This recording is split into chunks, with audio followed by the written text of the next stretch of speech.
Alright, magandang araw po sa inyong lahat mga kababayan, Batang Maynila to It's. Pag-usapan natin itong nangyari dun sa programa ni OG Diaz. Dun sa programa niya na tatlo sila si OG at meron siyang dalawang alalay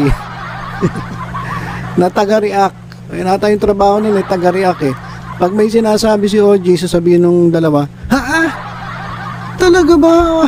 Ganun ba yun? Ng mga taga-react ni OG Diaz, yung dalawang nasa background niya. Na kwela naman mga kababayan. Gusto nga gawin ko kaya yun. Meron akong alalay, bali tatlo kami. Tapos pag magsasalita ako, may magre-react. Maganda yun Kasi kaya rin kay dun sa Showbiz Now na kay Nanay Christy. Ganun din Alam nyo, masaya kasi pag yung nag-vlog ka na may kasama ka. Katulad dun sa SNN, Showbiz Now na, lalong-lalo na kapag itong si Wendell, talaga na mga napagkaisahan na.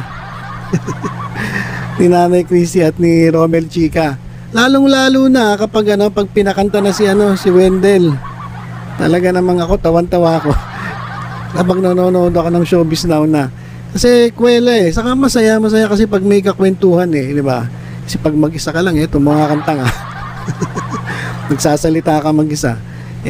Syempre, nandiyan naman kayo. Pero syempre iba pa rin yung may katabi ka. Ang katabi ko, anino ko doon sa likod. So sa programa ni OG Diaz, kasama yung dalawa niyang alalay na taga-react. Yan napag-usapan nila, natalakay nila yung actually dalawang controversy na kinasasangkutan ng mga noontime show at syempre damay dito ang MPRCB. Yung pinag-usapan nila yung yung una yung kay Joey De Leon. Kay Joey De Leon kasi 'di ba? Alam niyo na yan Alam niyo na yung kwento na nakapagbiro ito si Joey De Leon doon sa Give Me 5 yan po sa EAT na pinahuhulaan doon sa contestant. Ano ba ang mga bagay na pwedeng sabit sa liig? Sabi ng contestant necklace, di may tama siya. Pero yun lang nasagot niya, wala na siya ibang naisip. Kaya naman nung pagkatapos ng oras, sabi ni Joey De Leon, meron ka nakalimutan lubid. Nakalimutan mo, lubid. So yung controversial na lubid na yan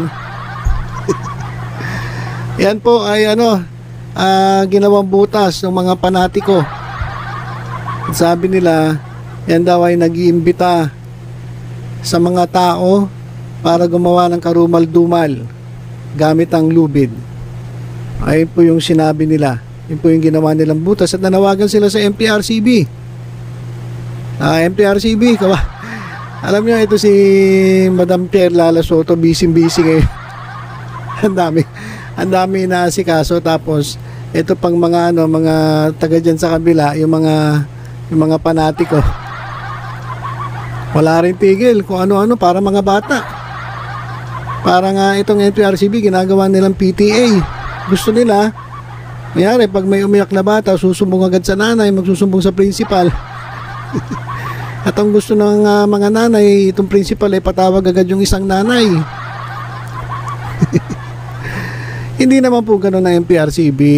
Kayo nang gusto mangyari na itong mga tulongges So, ayan, nakitaan ng buta si Henyo Master Joey De Leon. At ito naman ay inaksyonan na agad mga kababayan. Ang ginawa dito ay itong pamunuan ng TVJ Productions ay sumulat na sa MPRCB para magpaliwanag at humingi ng sorry doon sa nagawa ni Henyo Master Joey De Leon, at humingi rin sila ng patawad doon sa mga taong naapektuhan nung biro, nung lubid joke ni Joey De Leon. So yan po ay under investigation. Hindi naman porke nagsorry wala na, iniimbestigahan pa rin yan ng MPRCB, kasi sabi nung iba nagsorry lang wala na. Hindi, nagsorry lang pero hindi ibig sabihin nun wala na, pinag-aaralan pa rin yan ng MPRCB. Kasi hindi kayo marunong mag-sorry. Dapat kung nag-sorry itong Showtime, di sana alam nila kung ano yung proseso. Di dapat sana pinag-aaralan pa lang. Ang problema kasi, wala Nagmamatigas O ayan, na ano, na suspinde. Napag-usapan din yan kay OG Diaz yung tungkol sa icing. Actually, yung icing kasi, hindi lang naman yung naging issue ng Showtime sa MTRCB. Marami po yan. Di ba? Yung ice cream nga ni Bong Navarro, 2+1 Pero, yung violation ng It's Showtime, 10+1. Oh. Kaya to si OG Diaz. Hindi lang yun yung issue, maraming issue ang MTRCB. Ito, so nangyari ngayon, nagbigay ng opinion si OG Diaz. Ang sabi niya, mas mabigat daw yung lubid kaysa sa icing. Ayun yung kanyang opinion. Parang sinasabi niya na kung may paparusahan sa noontime show, parang sinasabi niya, mas dapat parusahan etong E80 sa ginawa ni Joey De Leon kaysa sa It's Showtime dun sa icing ni Vice Ganda at ni Ayon Perez. Parang ganun yung gustong palabasin ni OG Diaz. Yun ang opinion niya. Opinion niya yon kasi unang-una, expected naman natin yan Alam naman natin nakakampihan niya si Vice Ganda. Paano hindi niya kakampihan? Diba, ano niya yan? Alagaan niya yan si Visceral. So expected na yan. Ano pa ba asahan natin? Kaya kahit sino naman alaga mo yan pagtatanggol mo yan. Si Paulo Contis nga, pinagtanggol niya Kunwari lang, umiiwas-iwas siya, ayaw niya magsalita pero obvious naman nababias din to. Obvious naman nakampi kay Paulo Contis kunyari pa, umiiwas, ayaw niya magsalita pero sa totoo lang, halatang halata ka boy. Halatang halata ka te. Na ano ka, na pinagtatanggol mo si Paulo Contis nung in-interview niya.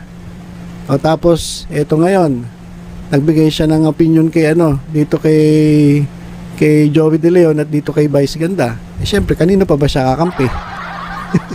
Syempre dun sa alaga niya. Di ba?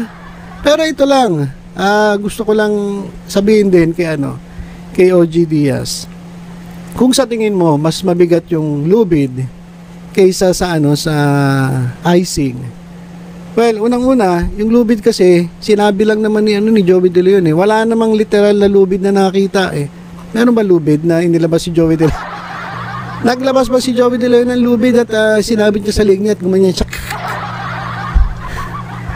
Gumanon ba si Joey De Leon? Wala naman, di ba?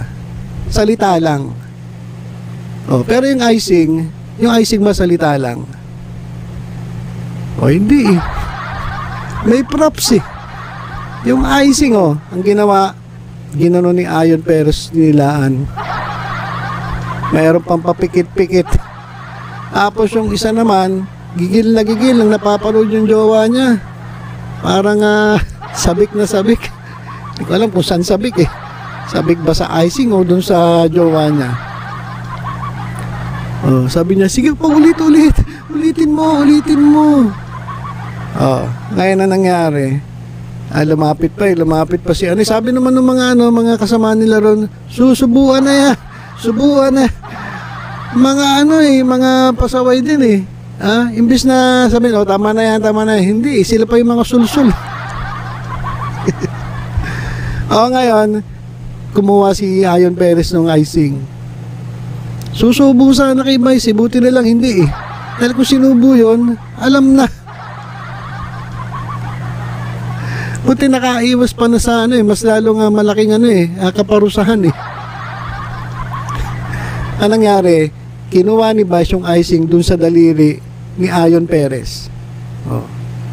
Okay lang yun, magkapasahan sila ng laway kasi magjowa naman sila. Pero kasi iba ang dating Ito mga kababayan hindi, wag na lang. Baka maka-offend tayo sa LGBTQ+. So, sa iba kasi hindi maganda yung nakita nila. At sabi nga ni Rendon, kabastusan. At marami rin nagsabi, kahit maging yung nagsampa sa kanila ng kasong kriminal, inakitaan nyo ng kabastusan. At yun ay against sa batas. So, sa kabila nun, kampi pa rin si OG. Mas mabigat daw yung salita lang na lubid kaysa doon sa aktual na pinakita na nagdilaan at hintuturo yung cake at medyo nagpipikit-pikit mata, parang naggigil-gigil, nagpasabik. Ayun, mas mabigat pa rin daw yung salita lang na lubid. Sabi ni OG. At eto pa. Eto, tanong ko lang kay OG Diaz. Ano pa ba ang mas mabigat? Doon sa isang laro dyan sa It's Showtime. Makinig ka nga, OG. O baka nakita mo na yung picture na yon o yung video na yon at pinipikit mo lang yung mga mata mo. At pinipikit mo lang yung mata mo para hindi ka matanong. O ano masasabi mo doon? Mas mabigat yun. Ginawa nila. Yung lubid, ilan sila? 5 ata sila. May mga co-host pa ng It's Showtime. May nakasabit sa leg nila yung lubid. Oh, yun, actual. Kitang-kita sa sa noontime show nila. Sa It's Showtime, nandun yung lubid nakasabit sa liig. Oh. Ano mas mabigat doon? Yung salita lang o yung actual na nandun, na literal nandun yung lubid nakasabit sa liig? Ano, Mama OG? Mas mabigat pa rin ba yung salitang lubid?